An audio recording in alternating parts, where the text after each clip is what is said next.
Hey everyone, what's up? It's Evan and I'm doing another Unfinished Projects episode. This one is going to be very long and very detailed because it is for an entire series. For those of you that don't know, last year I started a Slenderman series called Dark Days, which was supposed to be a 30-episode long first season of a new Slenderman series with new characters and a new take opposite from that of my original series, Stan Frederick Behind the Scenes. The entire point of the series is that it was supposed to be different. It was supposed to be a new take. It was supposed to be an example of how well I can do in a Slenderman series, because my original series, Stan Frederick, was not everything I wanted it to be in that department. So I buckled down. I did a whole bunch of writing for it. I wrote 30 whole entire episodes depicting these new characters and creating these arcs and all that stuff, and it was really exciting. It was something that I couldn't wait to put out there. I couldn't wait to show you. And like with most of my projects at the time, I got a little bit too ambitious and I started putting episodes out early instead of just filming all the episodes in bulk and releasing on a schedule. And before you know it, the entire thing started to fall apart. The main actress that played the main character, Val, became more busy, had work and stuff to do, and yeah, the entire thing just kind of fell apart after a while. But yeah, basically I wanted to show you guys this entire story. The story of the main character, Val, and her boyfriend, Travis, and his little brother, Nick, and the struggle that they go through in this very strange world that they're living in at the moment. To kind of diverge a little bit, I do want to tell you guys a little bit about how I make Slenderman series and how these ideas sort of come about. I went through so many different drafts of different types of Slenderman series before I settled on Dark Days being a concept I wanted to run with. A big thing that I think is important when you create a Slenderman series is to make a series with a concept that nobody's done before, based on the foundation of a Slenderman series. You know, the distortion, the sickness, the memory loss, the found footage style, the manipulation of space and time. All of these things are the foundation for a good Slenderman series, but then you build on top of it. You create a new concept based on that stuff. The concept of Dark Days came around because I knew that the Slenderman was a character that could manipulate time and space and such, and I figured that it would be really cool if we could take that concept and we could blow it up to something bigger. What would happen if the Slenderman basically manipulated time and made it so that it would be night for an entire month? Now, the concept of an eternal night isn't exactly a new thing in terms of, cinema, but in terms of the Slenderman series, such a thing hasn't been done yet and hasn't been mixed in with the type of world that these characters are living in. So yeah, the fact that the series didn't get finished is kind of unfortunate, and it's definitely a story that I would have loved to tell you guys, but regardless, in this Unfinished Projects video, I do kind of want to show you guys everything that I was doing with it anyway. And yes, that includes the very specific nature of reading off the script for you. I'm going to be going episode per episode to show you guys every single thing that I wanted to do with this season, and then you guys can let me know if it was worth it. As of right now, I'm working on the reboot for Stan Frederick, which is going to be my official way of basically showing you guys what Dark Days was supposed to be in the, in the sense that I can create a good Slenderman series with good writing and stuff, and the only difference being that this is going to be finished. Now, just to let you guys know how this is going to work, I'm going to be showing you guys any episodes that I finish. I'm also going to be providing notes on why I decided to do this, where I wanted to go with these character arcs, and what I wanted to do with these situations, why I made these decisions. And on top of that, I'm also going to be reading off the script to let you know what's happening, and show some pictures and stuff like that, just to give you an idea of visually what I wanted to go for here. But yeah, just to get started, here is the introduction video and the first 5 episodes of Dark Days.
Okay.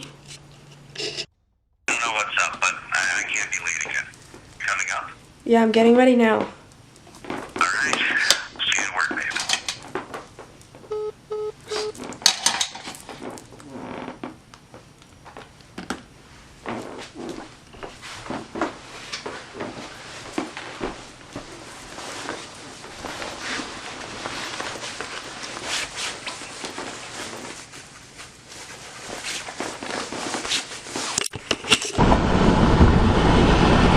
It's fucking 10:30.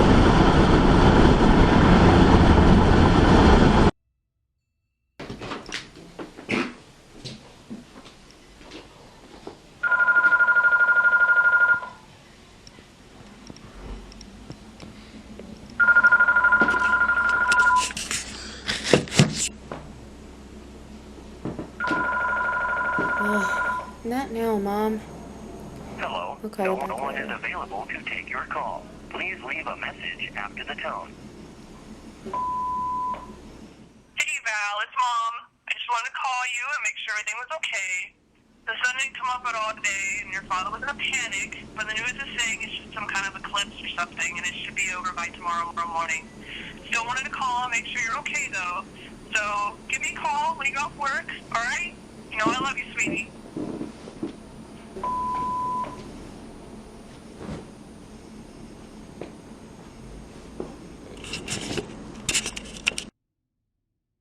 We've had several dozen power outages recorded in the area in the past couple of hours. To our local sources, if anybody can reach the news station to update us on their current situation, we have a rookie live reporter, Diana Jordan, standing by to give us a little bit more on what's going on in Brooklyn. Thanks, honey. I want everyone well. Come on!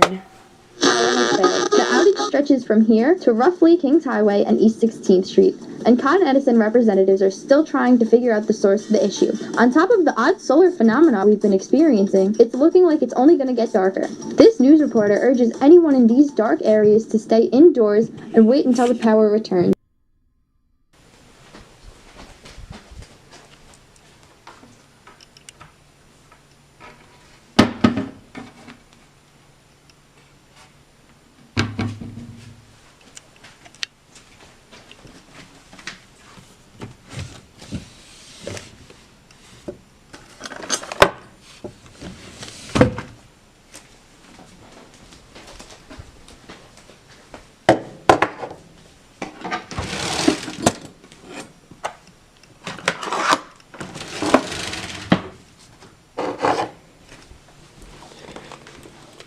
Hey, I'm back. Hey, where'd you go? I was just getting some candles in case the lights went out. Ours went out like an hour ago. We've been trying to get it working for a bit. Any luck with getting it back on? Yeah, no. That doesn't look like this shit's gonna let up. What? Tyler, are you alright? Ah!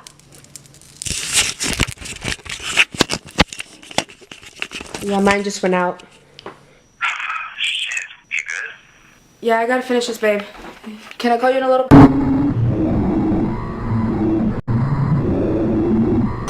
Save your phone battery. Love you. Love you too.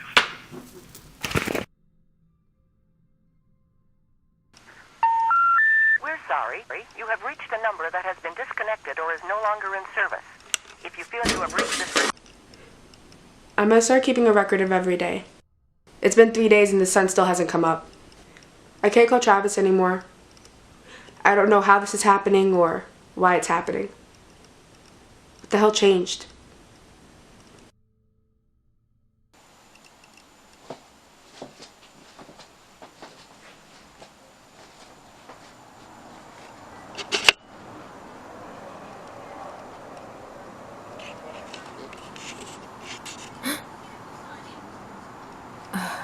Jesus, Sam. Oh, good morning, Valerie. Hey. How you doing? How are you and Ashley holding up? Oh, what? No TV, no lights? Feels like back in the old days. Hey, be careful. I saw a lot of looters running around. Looters? You know, they're wearing hoodies, masks. You should really stay inside. Stay safe. Okay? Have a good morning. You too.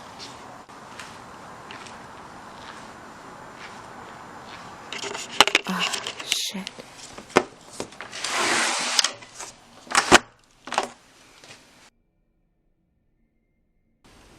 I'm really starting to get freaked out by all this shit. I haven't been able to contact anybody for days. I've been hearing noises outside. I think it's the looters. I just want to know what's happening. What happened to the sun?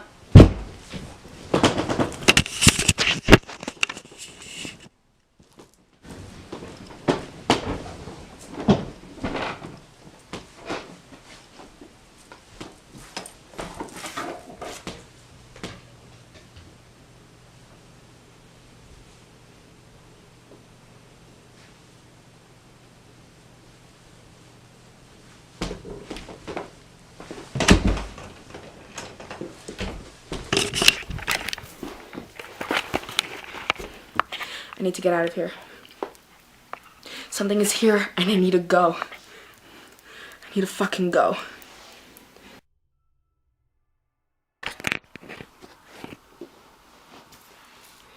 It's 7 a.m. I ain't sleep at all last night. I stayed here and I watched the door. I'm scared to move. I have to get help.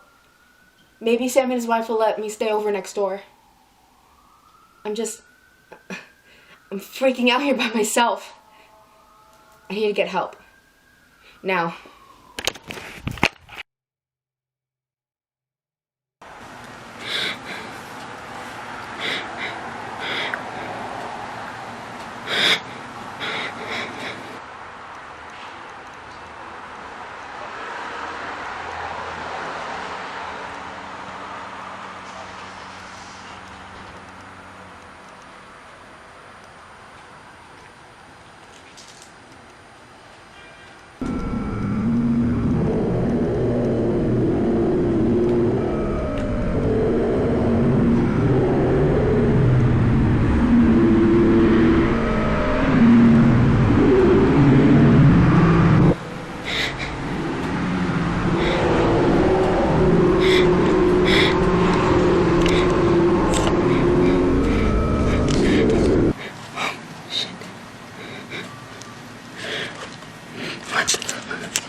Sam?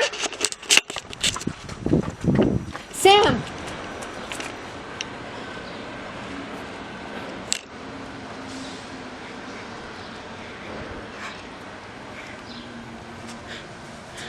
Ashley?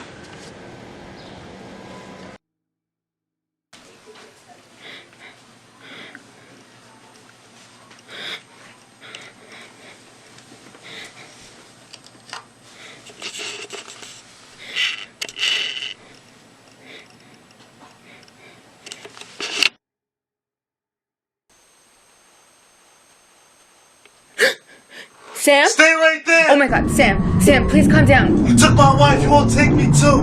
Ashley? What happened to Ashley? Valerie? Yeah? Run.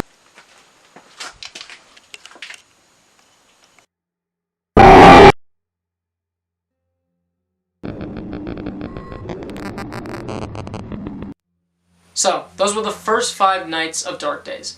As you could tell, the story is very linear. There's a very day-to-day aspect of this because very literally every single clip being taken is supposed to take place one day after the other, or in the case of the series, one night after the other. There is no daytime, there is no morning, everything is dark. So night 5 was supposed to be this big pivotal moment where the Slenderman makes his first very visual appearance, even though he has kind of been introduced in certain aspects of previous episodes in either small cameos or background appearances that you could see him. But this was supposed to be an episode episode where you can see him full on. And because of the intensity of this episode, I decided to make episode 6 more of a lull, more of a way to kind of show more of the world that these characters are in. Night 6 is supposed to give you a feel for how exactly isolated this character is from everything. She goes into the world after encountering the Slenderman. She's apart from the safety of her house, or, you know, actually it's not as safe as she thought it was, but she's away from basically the four walls of her house and she's exposed to the world. The big thing I wanted to do for Night 6 was that I wanted it to take place at a train station that seemed abandoned. I was basically just going to go to a train station that was empty after the train had already come by, jump into the train tracks and have the character walk for a little bit down the train tracks, just to show that there are no trains running, there's nothing happening. She's basically able to move from one portion of this empty world to another just by train tracks, which is supposed to be kind of, in New York especially, just a place where there's always supposed to be movement and interaction and stuff. So she would walk down these train tracks from one train station to another where she would decide this is where she's going to spend the night. And it's at this moment that Val sits down and decides to do another talking session with the camera where we get a little bit more of her arc from this miniature speech, which I'm going to read to you guys right now. I don't remember anything from last night. I watched the footage from yesterday. I don't know what's real anymore. It's so dark, all the time. When I was little, I used to be afraid of the dark. I thought that as I got older, I just became braver. But that's not true. I'm still afraid. And maybe that's the point. Maybe that's why the night won't end. Maybe they want us to be scared. Maybe the monsters under our beds are real, and this is how they get us.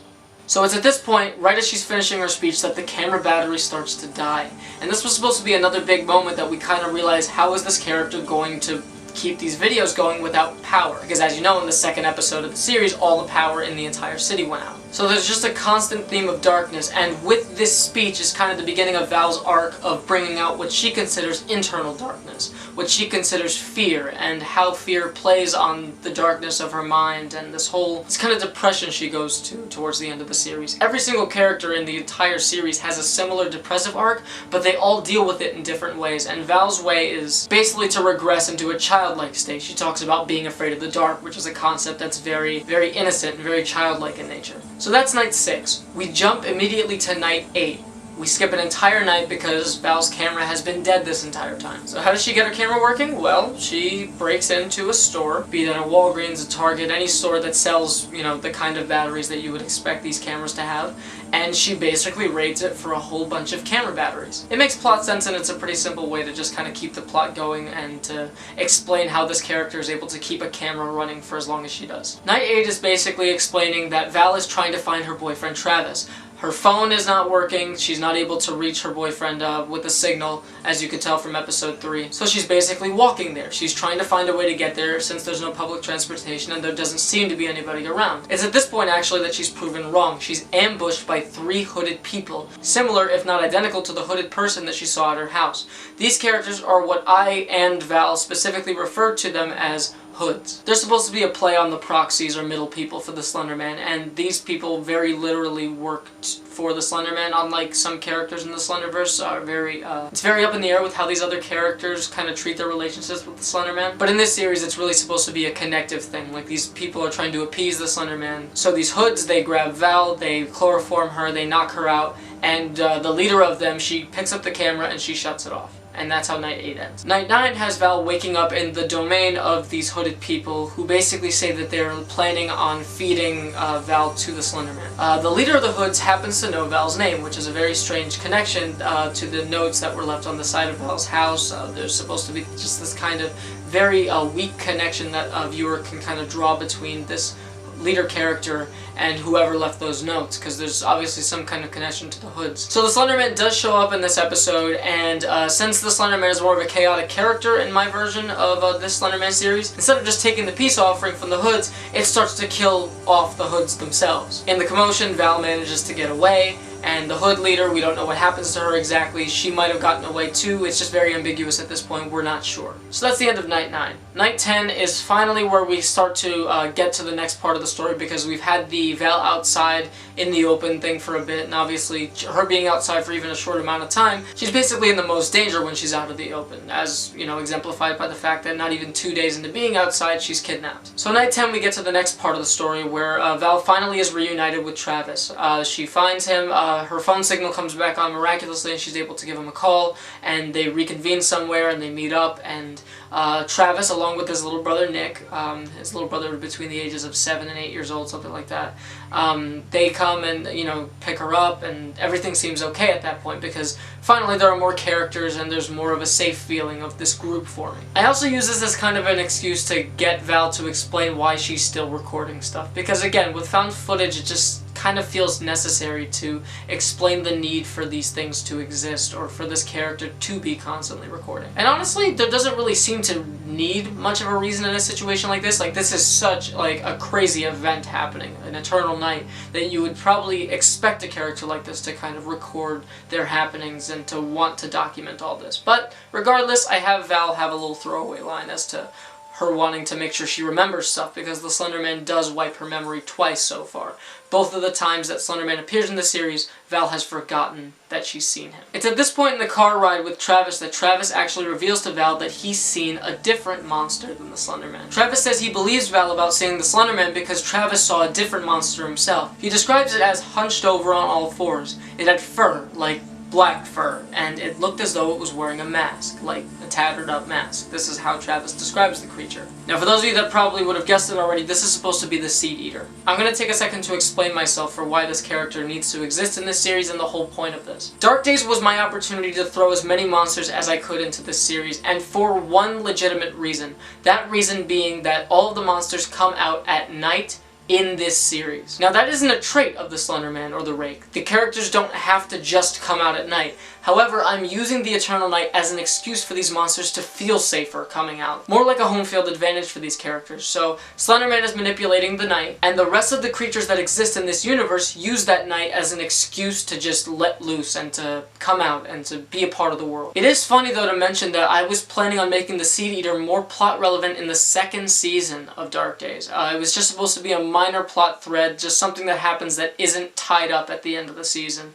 Something that I would definitely revisit as the story progressed, if it did. So the rest of Night 10 is just basically supposed to be them recapping and feeling better about being together, and just this whole connect between them, because we haven't gotten that really much yet in the series of what these two characters are to each other, like what their relationship's like. Night 11 is a very specific one that I actually have some video to show you guys from. Dark Days was actually one of the first projects that I ever did this professional-ish kind of casting thing. I had a short list of people that I was considering for the role of Val, and I had each of them send me a video of them doing a specific monologue. That monologue was Night 11, so I actually do have Christine, the girl that plays Val, doing the monologue for Night 11. So here's that.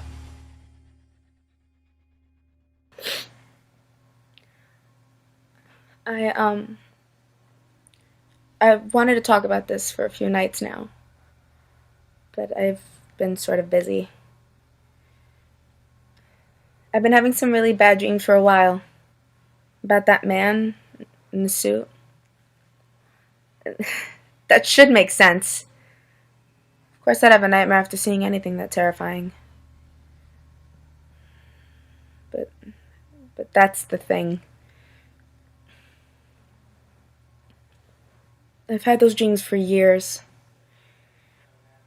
I've seen it before. In my dreams, it always goes something like this. It's dark, and I'm running. I'm running as fast as I can down the street. Every time I look back, the man's the same distance away from me as it was before. But it didn't even seem to be moving. I'm not by myself. I'm holding a little girl's hand. She's crying and yelling, and I'm telling her, "It's okay, you're doing great, keep running." And then I stop. I tell the girl to keep running and not to look back. I just stop. I turn around and it's right in front of me now. I let it take me. I'm distracting it. And right as it's about to kill me or take me away or even touch me, I wake up. And I'm crying. But it's not because I'm scared. I don't know why I cry. I don't know who that girl was or what she means to me. Why do I cry?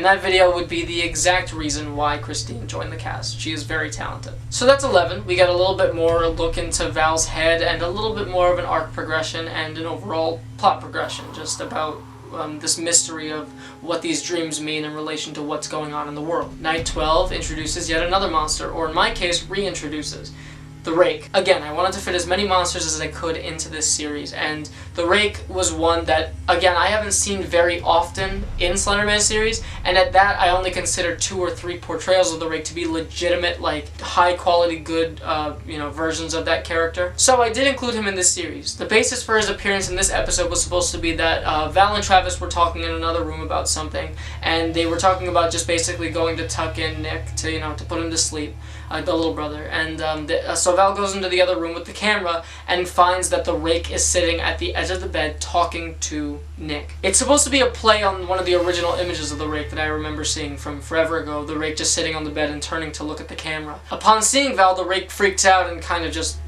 crawls under the bed very quick. Val kind of ushers for Nick to come over to her so that he's away from the bed. She goes over to the end of the side of the bed, looks under it, and the Rake's gone. When Val asks Nick what the Rake said, Nick says, "It just said your name." And she says, "What?" And he says, "Yeah, he just said Valerie."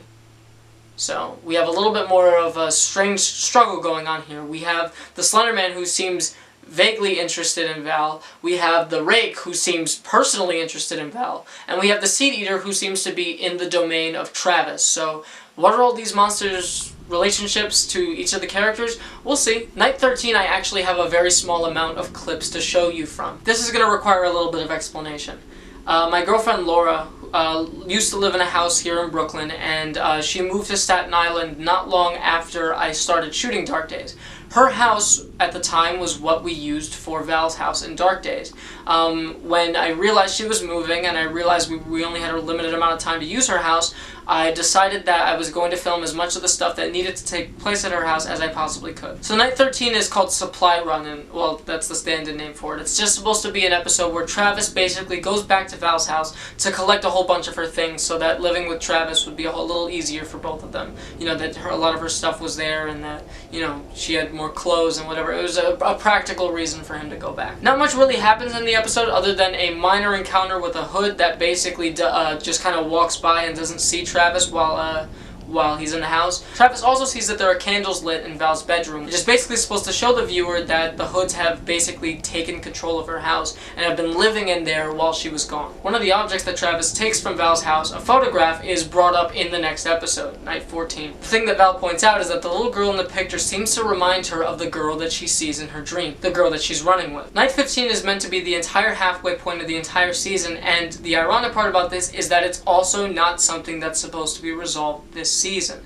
It's Seed Eater related. So it starts with Travis tucking Nick into bed and basically saying, if you see anything, you just yell, call for me, because of what happened with the Rake in a previous episode. Val and Travis share a moment together in another room, and not long after, they do in fact hear a noise coming from Nick's room. So they race over to see what's wrong, and the way that I set this up was that it was supposed to be the Seed Eater was at the window on the second story. It's climbed up the side of the house and seems to have poked its head into the window. Nick is standing beside it. Either it talked to him, it asked him to come over to him, or enticed him to come near him, something of that sort.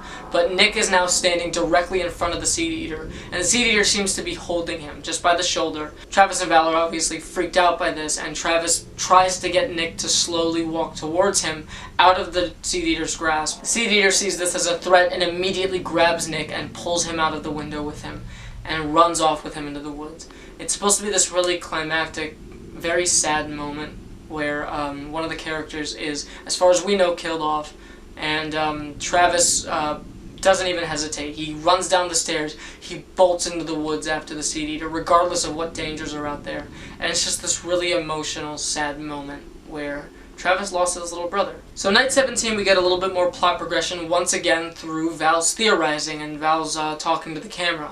Night 17 is called Educated Guess. It opens with Val basically talking about how Travis hasn't gotten out of bed since Nick was taken by the Seed Eater, which, rightfully so, it makes sense. He lost his brother, he's very depressed, he's very in his own personal hell at the moment. Which is what I was saying earlier about each character dealing with their depression in different ways. Nick's depression comes from losing somebody close to him. Val doesn't know what hers is yet, why she's sad, what about these dreams are bothering her, and it's this unknown that's driving the series. Anyways, Val has this mini monologue, which I'm going to read aloud to you guys right now. I think I've completely lost track of the time. My watch cracked when I was trying to get away from the hoods a week ago, and my phone finally died. But even though I don't know what day or time it is anymore, the days feel shorter to me for some reason. I don't mean that figuratively or anything, it literally feels like there are less hours in the day. This might sound a little crazy, but I'm more open-minded than ever recently. What if it's not night every day? What if we're just skipping the daytime and can't remember it? I don't know how it would work, but maybe that's what's going on? Val looks behind her in paranoia, looks back at the camera and says, I think the man in the suit is doing it. So Val is putting 2 and 2 together here. She knows that the man in the suit can basically make her forget things, including encounters with it and other such things like that. So she's saying that it's not too far of a leap that maybe the man in the suit is just making everybody forget the daytime, instead of just, you know, actually literally having to be night. Night 18 was a very risky one for me. Night 18 is going to be another rake encounter, and it's going to be another episode that basically tries to introduce something that hasn't been done before, and I'm really not sure if that's for a good reason or not, so I guess take this one with a grain of salt. This one is supposed to kind of introduce the rake's world, whereas the Val as a character actually physically gets to go to where the rake's domain is. The idea that I had for it forever ago, that it was supposed to be just a long set of white hallways, just, you know, just this whole new dimension of hallways and chasms and stuff that leads to all sorts of different places. The undersides of different beds, the insides of different closets, just all of these portals into other people's rooms and homes and stuff like that.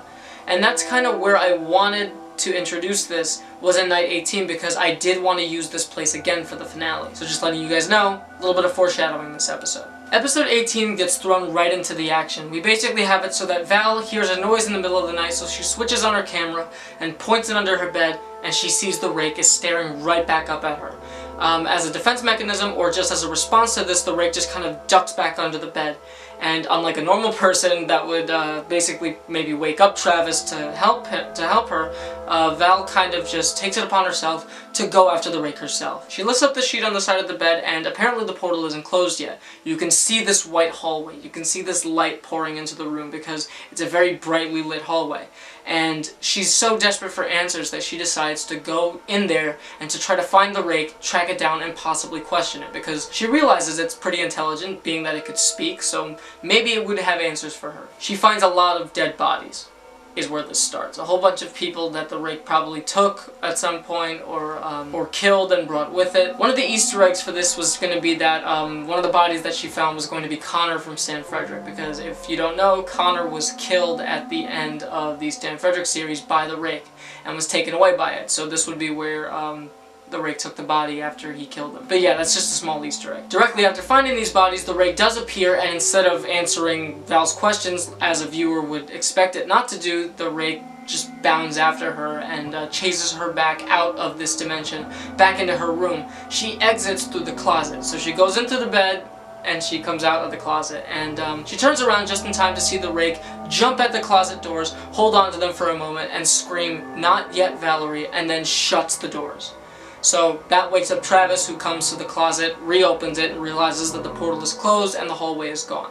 And at that, so's the rake. This is supposed to further the idea that the rake wants Val for a specific reason. Not only did it say her name, but it also has something planned for her. Now, it's very important to me that I didn't put too many encounters in this series. I wanted there to be a very big gap between encounters at certain points, because my big thing about Stan Frederick that bothered me so much was that there were so many encounters, so there was such an oversaturation of Slenderman and the rake in my series alone that, you know, it kind of got less exciting when the character showed up. So it was very important to have these kind of lull episodes to kind of reflect on the plot and to just kind of prepare for the next part of the plot, for the next act. So Night 19 was basically my attempt at setting up what they were going to do in a future episode, which was they wanted to go back to Val's house to find more information about what Val was trying to remember, about this girl that she can't seem to remember from the photograph, and other stuff like that. So they're trying to trigger Val's memories, and to do so, Travis suggests that they go back to Val's house to find more stuff. But this time they go together so that, you know, Val can kind of like pick around and find stuff that she considers important. But instead of just going, Val suggests that they prepare to go, that they mentally prepare, that they physically prepare, that they have everything they need so they don't just go running off to Val's house without some kind of preparation. And yeah, so they agree by the end of the episode to go in a couple of days. Night 20 is once again another build-up to an arc that was going to be settled in Season 2. Now, I've read different variations of the Seed Eater story, so this might not be the main version, but this is a version I read that I thought was pretty interesting. This one version of the story I read heavily compared the Seed Eater to a character like a vampire or a werewolf, in the sense that it can actually assimilate children to become a Seed Eater. So there's more than one Seed Eater in existence, that they're just assimilated versions of characters that, or humans that were enticed by it or taken by it. So I thought that was interesting, so I decided to use that version of the Seed Eater in this story. Night 20 basically describes two things. One, it does move the plot forward a little bit by basically reaffirming something that Val said earlier, or theorized at. When Val said that she thinks that the man in the suit is manipulating the memories of people, she tests that theory by pointing her camera at the clock when it's 5:59 a.m. and then it goes straight from 5:59 a.m. to 6 p.m. So at this point she realizes that the whole day is being skipped. It's not just the regular time flow. And the second thing that's covered in this episode is once again something for Season 2. It's basically that Travis has been keeping tabs on the Seed Eater. At a certain time every day, almost like clockwork, the Seed Eater actually comes out to eat something. In this episode it actually attacks a random stray cat. No idea how I was going to do that. I just figured it would be cool. It would be a really creepy way to kind of show off exactly how sickening the Seed Eater can be. And it was also kind of meant to set up this idea that there is more than one Seed Eater. Because yes, a second one does join the Seed Eater when Val goes to the window to look and see what it does. And yeah. This was basically supposed to hint at the idea that Nick, the little brother, after it was taken by the Seed Eater, might have been turned into one. So that wouldn't have been explored or answered or even touched upon really until the following season, if there was going to be one. So at this point we once again skip over a day, because I figured that, you know, since these characters were just preparing to go somewhere, that we just give them a second to breathe and also give, I guess, the audience a second to breathe. Night 22, which I've affectionately named Back to the House, is exactly what it sounds like. They go back to the house to find some more stuff that they could take back to Travis's house to kind of help move the plot forward a little bit, for lack of better words. So we get a little bit more backstory as to why Val is living in this house alone at such a young age, that it's basically her parents' summer house that they let her live in while she was going through work, and she was making her own money to help pay off certain aspects of the house. So at a certain point they decide to go down into Val's basement, where they find a bin full of old photographs and old photo albums and stuff like that. A bin that Val does not remember having, so she tells Travis that they should probably take that with them. And at that point there's also another miniature kind of run-in with a hood that doesn't have any payoff, similar to the one that happened when Travis first went to Val's house. They're almost caught, but they aren't. One of the hoods is right above them while they're in the basement, so they decide that they're not going to be able to take the entire bin with them without getting caught, so they run out with only one photo album and they make it out, and there's a really creepy shot that was supposed to happen at the end of it where they look up into the window of Val's house and you can see the hood standing there staring at them as they leave. And that was supposed to be just this really tense moment. Alright, night 23, moving on here. This is another episode of just a lull of Val talking and moving the plot forward based on the new stuff she's found. So here's her speech. "The same girl from my dreams is all over this album. I don't even know where they came from. If my mom kept them from me or if she just doesn't remember keeping them. And then there's this boy too. I've never seen him before. Maybe a relative or family friend, but I don't remember him just as well as I don't remember the other two. I don't even know if this is that important. It doesn't help. We went through all that for nothing. I have to find out more, and the only thing I can think to do is to ask who's responsible." So, night 23 basically sets up the idea that Val is so desperate for information that she's actually thinking of once again tracking down a monster to ask it questions. I find this a very interesting idea, just like the entire concept of just trying to get an information from the horse's mouth, just because we know these monsters aren't very keen on giving information, on being very open about stuff like that. Obviously these monsters are more chaotic than anything, and I just like the idea of the characters in the series being so desperate that they don't know who to turn to, so they turn to the monsters. I always thought that was interesting, so I wanted to really play with that this season. First with the rake, and now with the Slenderman, which is coming up in the next episode. So night 24, Val, without letting Travis know, goes out into the woods in the middle of the night to see if she can confront the Slenderman.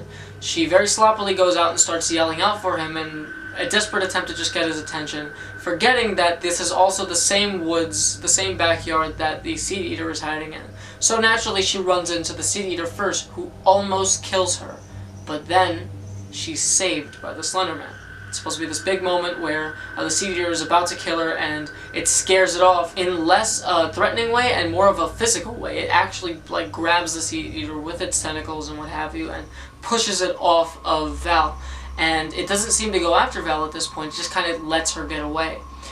From this, Val seems to kind of pick up the idea that maybe it wants her alive too, because it wants her specifically, and there's some kind of thing that the Rake and Slenderman are both waiting for. It could be for the same reason, it could be for a different reason, but Val just has this feeling that based on this event, the Slenderman seems very keen on keeping her alive for its own purposes. And just really quickly, Night 25 just basically explains that. That's all Night 25 is really for Val to just kind of get her thoughts out to Travis. Her and Travis have a conversation because Travis finds out that she was out at night, because obviously, you know, she had to tell her about this huge encounter.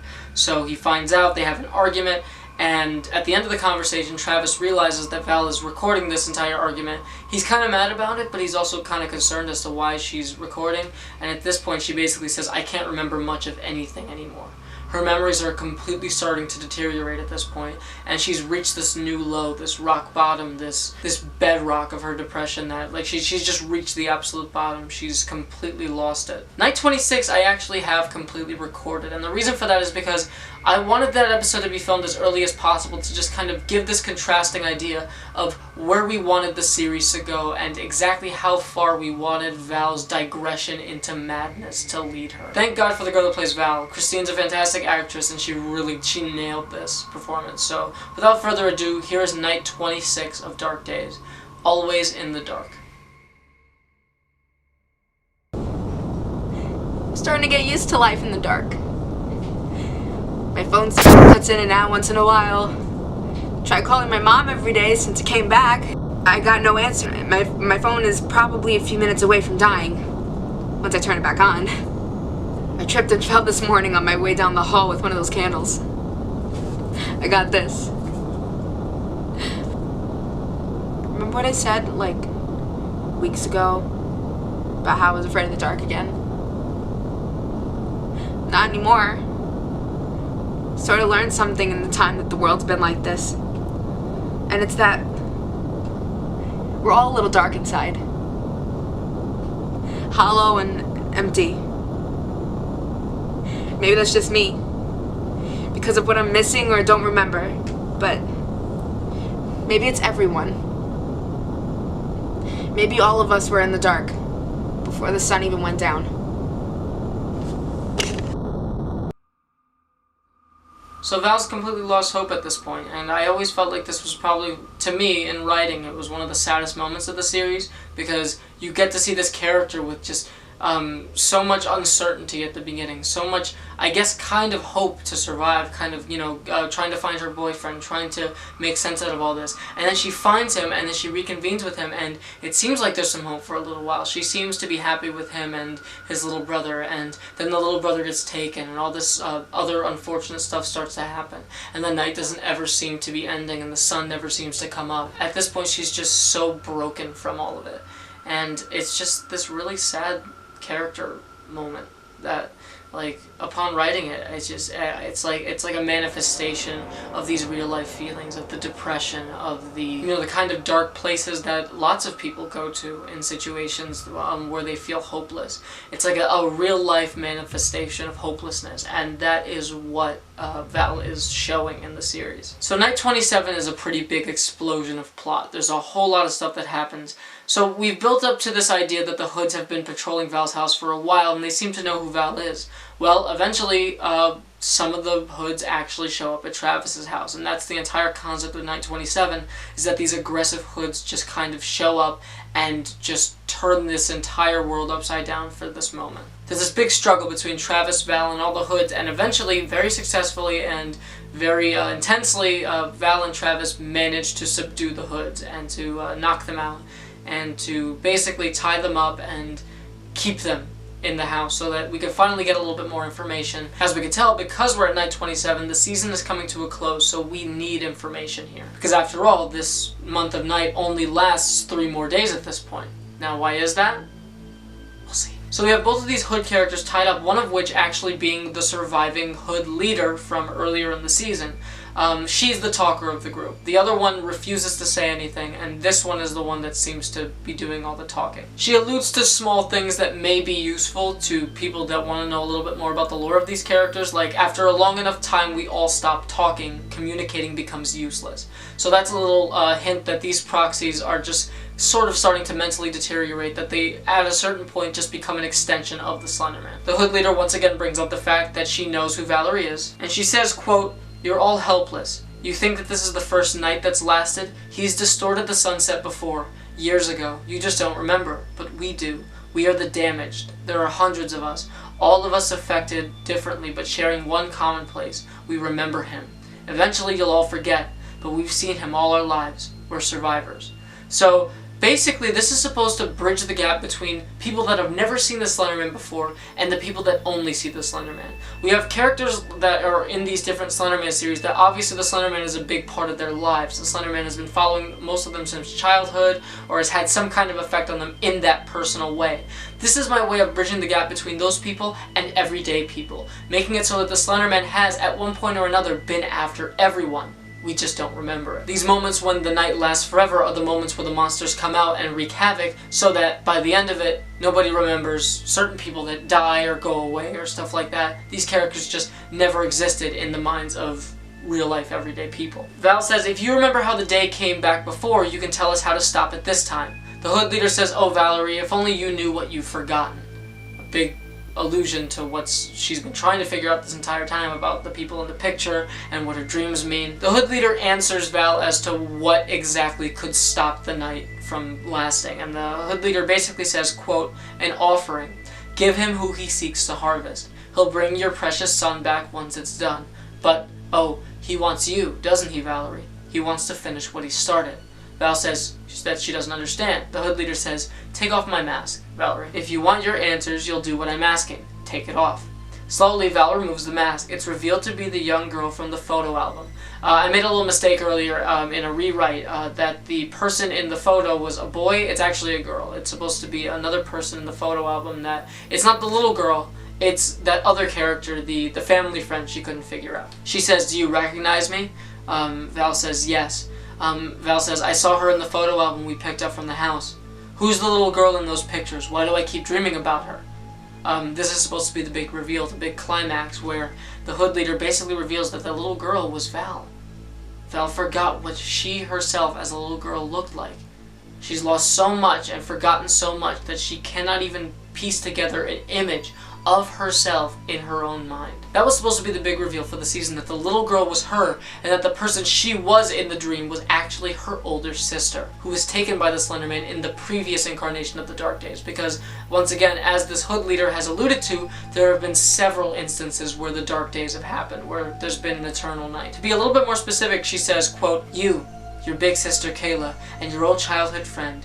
Do you remember now?" Val is convinced at this point that she doesn't have a sister. She's so broken at this point that this is the thing she's forgotten. She forgot that she had a family member. And the Dark Days have done this. We've seen it before in the very beginning of the season with Sam, that once a person is killed during the Dark Days, they're completely erased from history, from the minds of these characters, and that was supposed to be the big takeaway from that. And if that's to add insult to injury, the dream wasn't a dream, it was a memory. It was a way of her trying to self-remind herself of all the stuff she'd lost. Night 28 is meant to be the conclusion of Val's insanity. It's meant to be the place that she is willing to go to now that she knows this information is true, and exactly the extent of her anger and her fury at this entire situation. She kills one of the Hoods, and the way that she does it is brutal. She basically makes it so that the rake is the one to do it.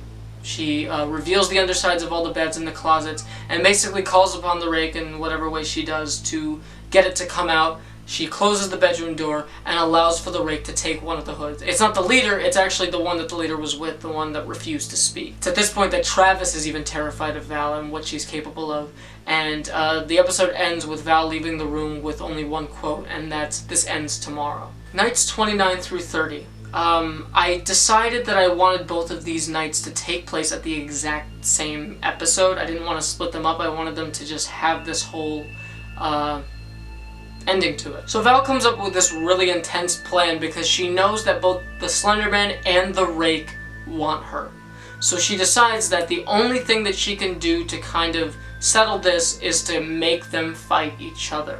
Because both of them want her, but seem to want her for different reasons, or at the very least, just want her at different times. So she tries to set this up accordingly. She makes it so that she runs out into the woods to get the Slenderman's attention so that it would chase her, has the Slenderman chase her back into Travis's house, into the bedroom of Travis's house where the rake is waiting, and then they duke it out. I've badly wanted to see these monsters fight for a while, for a couple of reasons, mostly being that their motivations seem to be very characteristically different, and I would love to see them clash over what those motivations are. There's a big territorial conflict between these characters. These two monsters always seem to want something different, but similar enough so that they definitely would butt heads over it. So to make a long story short, they fight. They fight for a very long time. Their fight lasts for a majority of the episode, and it even leads into the Rake's world. The Rake tries to grab Val and drag her into the Rake's world, to which the Slenderman follows, and this fight concludes in the Rake's world, in this like white hallway space. It should also be brought up that the only reason Val is able to successfully do this without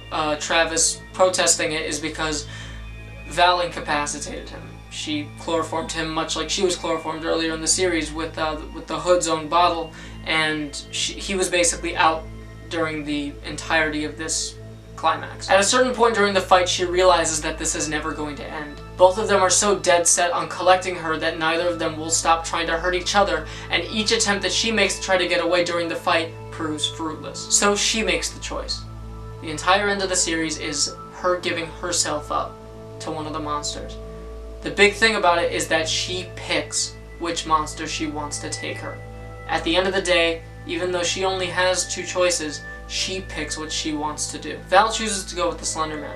The Slenderman is what robbed her memories from her and took her sister from her. So whatever chance she has of seeing her sister again in whatever form or whatever way, she thinks that the best path would be to take the one that the Slenderman laid out for her, and to go with him would make the most logical sense in terms of wanting to reconnect with her sister in some form. The Rake is very upset about this, but begrudgingly agrees because, again, it's her choice. So she goes with him, and she's taken, and the Rake is so angry at that point that the Rake grabs the camera himself and takes it out of the world, throws it back into the human world. He doesn't want it in his world. He doesn't want any more trace of Val in his presence. He's so broken about this situation that he lost. Basically, the Rake lost this fight. And it's at this point that after the camera is thrown out into the world that, for the first time since the beginning of the series, the sun rises.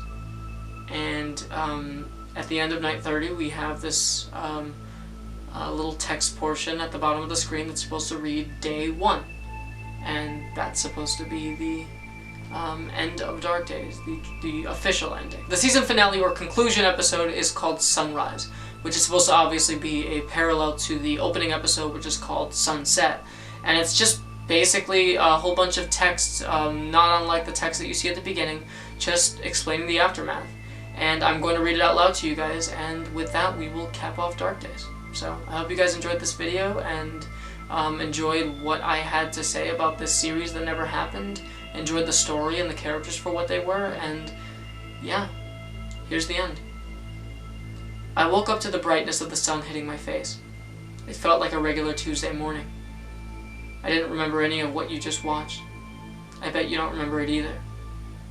There could have been people that meant the world to you, people that made your life worth living every day of every week. These people could have loved you, fought for you, and risked their lives for you, and you may not even remember they were there. I apparently had a girlfriend named Valerie, and if not for this camera, I would have forgotten what she did for me. Maybe there's still hope in all this. Everyone that died during the blackout is supposed to be forgotten, right? Erased, wiped from our heads. Let me ask you something then. Why can I remember my little brother Nick? I have work to do in the next few months. I might just keep recording what I'm up to. For Valerie.